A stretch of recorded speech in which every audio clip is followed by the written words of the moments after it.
morning. Forget about history, traditions, places in history, famous old faces and political records. Forget about traditional constituencies, old faithful lobbies and old allegiances. In the world of 21st century politics, the voters out there could not care less. You would be forgiven for thinking that this was an analysis of election 2011. But as Frank well knows, these are in fact the words that he himself used to describe the impact that the breakdown of traditional loyalties had on Fine Gael in 2002. Indeed, there is no doubt that the Irish political landscape has been changing for some time. The combined share for the two civil war parties has been declining constantly, from 90% of the vote in 1937 to 80% in 1973, 73% in 1992 and 53% last February. Voters have become more volatile and perhaps more discerning. Parties have become less able to assume a certain level of support simply on the basis of which side one's father or grandfather was on in a conflict that took place nearly a century ago. Fianna Fáil's electoral success at the 1997, 2002 and 2007 elections masks some of this weakening of traditional loyalties because we picked up voters and attracted transfers from outside our traditional support base at a rate that we had never previously achieved. But of course this cuts both ways, as Fianna Fáil discovered in this election, when the party found itself deeply unpopular and on the wrong side of virtually every issue. We could no longer rely on a substantial core vote to carry the day. Indeed, every time a new opinion poll came out, showing our vote down further, there were many in the party that thought, well, at least it can't go any lower. But of course it did. It went lower and lower and lower again. So, in some respects, election 2011 was virtually remarkable. It was certainly a record-breaking election, as Frank has pointed out. Fianna Fáil's record low share of the vote meant that it was the first election since 1927 that we did not win at least one seat in every constituency. Fine Gael won a record number of seats, although it did in fact fail to exceed its all-time high vote of 39% won under the late Garret Fitzgerald back in 1982. And Labour also entered the record books by becoming the leading party in Dublin for the first time. So following this record-breaking election, Fine Gael and Labour have an unprecedented majority in the Dáil. I think it's also interesting to note, and a positive development in my view, that a majority of the TDs that were elected to the current Dáil were not members of the previous one. Although, from my own point of view, despite this, I still didn't quite manage to make it there. However, in some respects, one could ask what really changed in election 2011. Despite all the turbulence, 73% of the population still voted for the three parties that have dominated Irish politics for decades: Fianna Fáil, Fine Gael and Labour. In addition, despite many predictions of a new political force emerging that would shake up the system, no new party really challenged popular support. One of the dominant themes of the election, no doubt, was public anger. In an RT exit poll, 36% of voters cited the feeling of being angry or let down as the primary factor that influenced their vote. And I have to say, as a candidate in the last election, I didn't need to wait for the opinion poll to hear that. I knew the reaction on the doors during the campaign, and while there was a lot of uncertainty, I think, until the last minute, and the opinion polls show that about where voters intended that they would go, in fact, 40% of people made up their mind in the last week, which was really remarkable. It was a huge shift from previous elections where 20% decided in the last day how they were going to vote, and a further 20% in the last week. So there was certainly I was getting a lot of uncertainty from people about what they intended to do, but it was clear, it's fair to say, that I knew that they weren't going to be voting for us, and I understood the reasons for that. I think it would be wrong, therefore, for anybody in Fianna Fáil to think that our vote collapsed simply because of a breakdown in traditional loyalties. Nor should we assume that just because the voters went for similar centrist parties in this election, that they would automatically turn or return to Fianna Fáil when this government becomes unpopular. For the first time in our history, Fianna Fáil cannot take its continued existence or even relevance for granted. I think it's particularly worrying for the future that the RT exit poll showed that only 1 in 10 voters under 25 voted for Fianna Fáil on this occasion. And while we got 17% of the male vote, only 13% of women supported us. And the tally showed us getting only 8% of support in Dublin, putting us 5th place behind Labour, Fine Gael, Independents and Sinn Féin. Indeed, our greatest level of support was among old farmers from Connacht, and our lowest support was among young people, women and those from Dublin. So I suppose, as I'm neither male, elderly, I'm a farmer, or for Connacht, this is particularly encouraging for the future. But I do think that there are causes for some optimism, and 2 of those in particular stand out for me.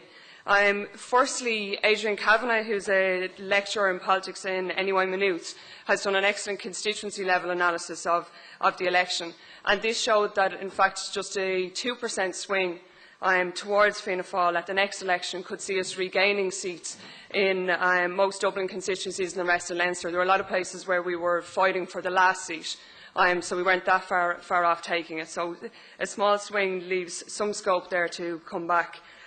Secondly, the other area that would give me some cause for optimism is Micheál Martin. Now, I know it will come as no surprise to you to hear a politician praise their leader, but I genuinely do believe I genuinely do believe that Micheál is one of the greatest assets that our party has right now. I think that he has both the vision and the dedication for the long, hard road back to electoral success. It's clear that it was certainly, and again on the doors, it was apparent to me during the election that people liked him, and I thought it was one of the most remarkable and probably inexplicable parts of the election, that when people were asked who did best in the debates, that he scored far higher than any of the other party leaders, which was strange given that they weren't supporting the party, but they did relate to him, they did think that he was worth backing. So that Micheál's personal popularity obviously didn't help us to win the election back in February, because I think the decision to punish Fianna Fáil had been made long before the election was ever called. But I do think that it bodes well for the future. And Micheál has also taken to the task of rebuilding the party organisation with incredible gusto, holding meetings all over the constituency, spending 3 or 4 nights a week for the last 2 months, going around to different parts of the country, and particularly listening to our members, because certainly the voters are very upset with us at the last election, but I found the people who were most hurt actually were the ordinary members of our party, people who had given their free time, who had worked, who had given everything to the party over a long period of time and felt more let down, I think, than anybody else. And I think it's a hugely important exercise, and Frank would know from the task that he undertook with Fine Gael in 2002, to go around and listen to your own members and get back in touch with the grassroots is a huge exercise, but it is a demanding one, and I think it's good that Micheál has put the energy back into doing that. A lot of it is unseen work, but it's incredibly important. He is also, and I think this is important, he is committed to modernising our party structures, to welcoming new members, to embracing new ideas, and in particular to running new candidates. And in fact, I suppose if we take one thing from the ashes and look for an opportunity, I think the fact that we have so few incumbents now in the Dáil means that the next general election provides Fianna Fáil with a unique opportunity, not only to rejuvenate our own party, but also politics generally. And our leader has already announced that we'll be running one candidate under 30 in every local election ward in 2014. And it's also our aim not only to meet but to exceed the proposed legislative requirements on female candidates.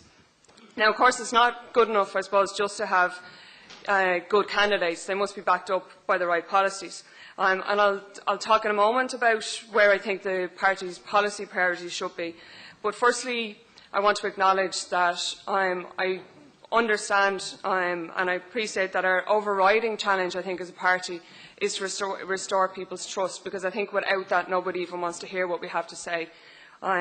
And part of that is responsible opposition, and I think it is making sure that whatever happens over the next few years, that the party puts the country first and is seen to do that, and whether that means casting aside the opportunities for short-term political gain and for point scoring, but doing what's actually right for the country and letting people see that that's what we're about. I think that's hugely important.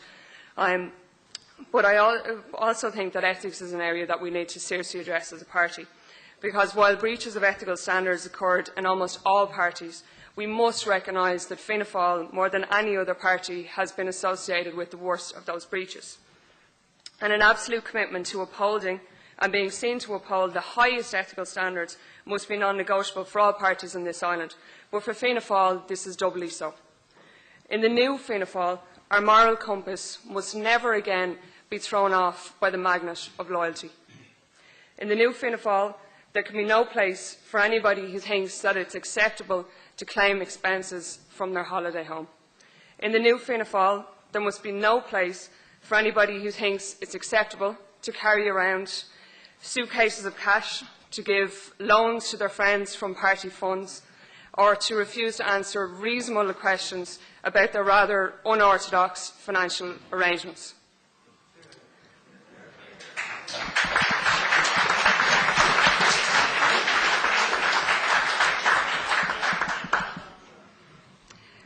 Turning to policy, I genuinely believe that there is space for a party in Irish politics of the reforming centre-left, and I think it's interesting that Frank actually clearly stated that Fine Gael sees its place on the centre-right of politics into the future. And I think that there's room for a party that's not blinded by an inflexible and abstract ideology, but underpinned by real values and a zeal for challenging the status quo. Fianna Fáil has been and is still first and foremost a Republican party. This doesn't just mean that our aim is a united Ireland, although that is part of it, but it also means that we're committed to Republican principles of liberty, equality and fraternity. And for me, that means parity of esteem for every Irish person, be they male or female, gay or straight, black or white, rich or poor. I grew up on a council estate, and I was the first person in my family to finish school. But I was lucky, and by the time I was in my late teens, I could already see that there were opportunities opening up to me that had already shut down for my two older brothers who'd left school early and for a lot of the people that I grew up with. So the reason that I got involved in politics, I was lucky enough to get a place in Trinity College, and while I was there I decided that I wanted to get involved in politics because I wanted to work for everybody, to have real opportunities regardless of where they live or how much money their parents make. I'm not from a political family. My parents still have very little interest. So I've no natural ties that would draw me towards any particular party. But I joined Fianna Fáil because it was the party that most closely resembled the type of values that I was looking for, and argued for the kind of politics that most appealed to me. Fianna Fáil, when I was a teenager, and what it meant to me, Fianna Fáil people didn't just talk about tackling poverty. They were involved on the ground in the poorest areas, working with communities to improve people's lives. They were the party of the ordinary working class dub. And while other parties thrived on pitting different sections of Irish society against each other, Fianna Fáil had long moved beyond an outdated and restrictive model of class politics. Their policies were influenced as much by the aspirations of those who wished to better themselves as they were by the fears of those who were struggling to survive. While others sought to make disadvantaged communities angry about their lot in life, Fianna Fáil was determined to give them the tools to improve it.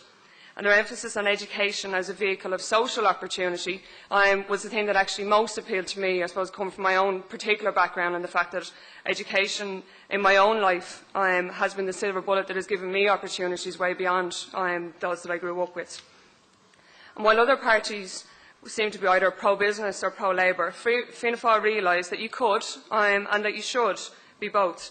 The party realised better than most that the best way, earlier than most, that the best way to help ordinary working people was to get them jobs. To get jobs was to create a pro-enterprise environment. We see success as something to be proud of, not to feel guilty about. I joined Fianna Fáil because I saw it in my community as being the party of the aspirational classes, prioritising work over welfare and promoting education as a vehicle of social opportunity. And while I appreciate that these are not the values that people now associate with the party that cut the minimum wage, for me it's my aim to bring Fianna Fáil back to that. And that will be my key goal, and it is, I have to say, most of the ordinary members of the party over the next 10 years. That's always what we were about, and for me that's what we're going to be about into the future. So returning to Glenties in 10 years' time, What questions would we ask ourselves to evaluate the claim that in 2011 the Irish political landscape changed forever? Evaluating future trends of party support will be one way to measure change, but for me the extent to which real change has occurred will depend on the answers to the following three questions. Firstly, I would ask whether political culture has changed so that more people are voting on policy rather than on personality. Election 2011 delivered mixed messages in that regard. According to the exit poll, the percentage of people who voted on the basis of a choice between the policies set out by the parties almost doubled from 24% in 2007 to 41% in 2011. However, the proportion whose main concern was to elect somebody to look after the needs of their local constituency stayed virtually constant at 37% in February 2011. Secondly, main question I think we should ask ourselves in 10 years' time is there greater gender balance in the Oireachtas and in local government? And are our elected representatives drawn from a wider range of backgrounds? Because to me that's central to achieving real change. I guess as a woman replacing one group of men in suits, with no disrespect to anybody here, with another doesn't represent a real change for me. I think you need to have a genuine mixture of people from different backgrounds, from different professions, and I think it's crazy that in the history of the state we've never had more than 15% of our politicians being female. For me that's a huge loss to Irish democracy, and I welcome the fact that the government has set out targets for parties to address that. And final question is, I would ask if individual legislators have a greater role in the Oireachtas and a real ability to hold government to account. Our own party's proposals on reform of the Oireachtas actually received the highest marks during the election by reformcard.ie, an independent group that analysed all the parties' manifestos. And we would be encouraging the government in their own work over the next few years to really advance proper political reform to ensure that the Dáil in particular is more effective and moves away from, I have to say, during the election as well, and I think it's why there was so much confusion and people couldn't decide what they wanted till the end. I think there's a huge sense of apathy and disillusionment with politics in general, where people have real problems in their daily lives, but they turn on the television and all they see is politicians kind of scoring points off each other, or trying to get kicked out of the Dáil to get on the telly and all that kind of stuff, and it demeans politics. I think we need to show them that the Dáil works effectively, that the government is really being held to account, and that their local TD has a genuine opportunity to influence national politics and make a real difference at that level, rather than just fixing the pothole on their street. So to conclude, I think it's too early, like Frank, to say if election 2011 has heralded a permanent change in the Irish political landscape. There's still a lot of uncertainty and opportunity. However, I think one thing is clear. In the future, no party will be able to assume a certain level of support simply because of their history. Every party will have to fight for every vote. That's a fundamental change compared to how politics has operated for most of the lifetime of this state. But personally, I think that that's healthy for democracy and very challenging for political parties, and that's the way it should be. Thank you.